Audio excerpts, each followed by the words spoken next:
Strengthening Faith 58. I had a thought which I wanted to share.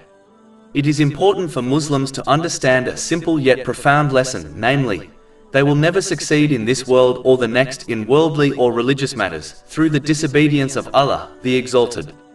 Since the dawn of time to this age and till the end of time, no person has ever achieved true success, nor will they ever through the disobedience of Allah, the Exalted.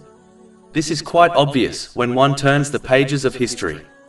Therefore, when a Muslim is in a situation which they desire to achieve a positive and successful outcome from, they should never choose to disobey Allah, the Exalted, irrespective of how tempting or easy it may seem to be.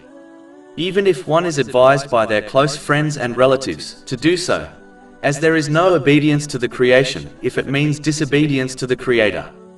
And in truth, they will never be able to protect them from Allah, the Exalted, and His punishment in either this world or the next.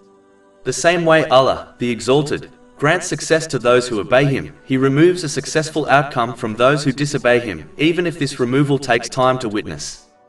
A Muslim should not be fooled, as this will occur sooner or later. The Holy Quran has made it extremely clear that an evil plan or action only encompasses the doer, even if this punishment is delayed. Chapter 35 Fatir, verse 43. But the evil plot does not encompass except its own people. Therefore, no matter how difficult the situation and choice, Muslims should always choose the obedience of Allah, the Exalted, in both worldly and religious matters, as this alone will lead to true success in both worlds, even if this success is not obvious immediately. Over 400 free ebooks, audiobooks, infographics, podcasts and blogs available on our website, www.shakepod.com.